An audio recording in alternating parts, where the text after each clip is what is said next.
is a story that has spread across Turkey for years. But the question still lingers in everyone's mind. Is this tale real or just a legend? Today, I'll share with you this eerie story. A long time ago, strange events began occurring in the unknown villages of Bitlis. It all started with the birth of sick and deformed babies. Some were born limbless, without arms or legs. Some were blind. There were even babies whose skin was covered in scales. The villagers started to believe this was the result of a curse or a dark spell. When they couldn't find a logical explanation, they turned to Belkıs for help.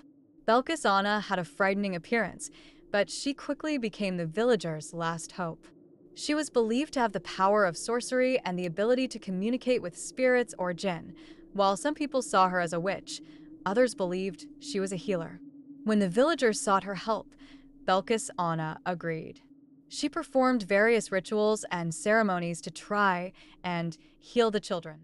These included reading prayers and verses around the babies, writing talismans, and allegedly communicating with shadows. One night, a group of villagers brought a sick baby to Belkıs. They gathered in her garden as she recited Quranic verses, writing strange symbols and inscriptions on the baby's body. Suddenly, a black shadow appeared, and the baby vanished. The villagers were horrified by what they had just witnessed. One eyewitness account was even officially recorded. The witness said he had only seen Belkıs from a distance, but felt she was sacred. On the day a baby born without eyes was brought to her, 15 to 20 villagers stood in the garden, repeating the verses Belkıs recited from the Quran. While the group chanted, Belkıs drew strange shapes on the baby's face and scribbled in Arabic. Then she began to shout loudly.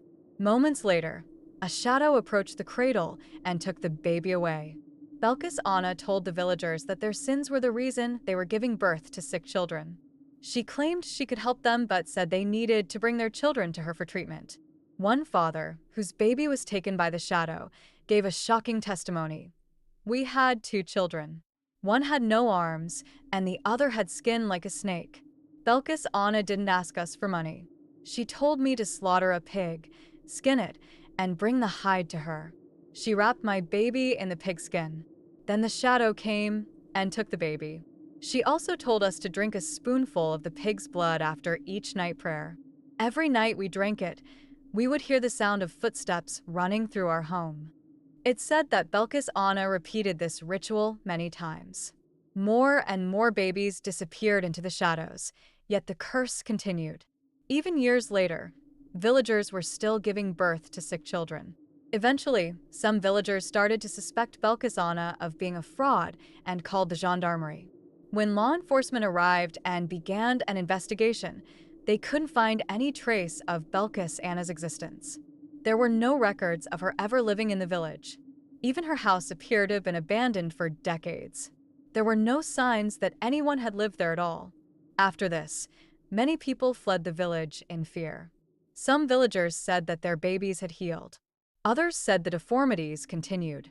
But the truth is that no one knows what happened to the babies taken by the shadow. According to those who witnessed these events, Belkıs might not have been human at all. They believed she was a jinn disguised in human form. This strange and terrifying story, said to have taken place in the 1960s, still remains unsolved and shrouded in mystery.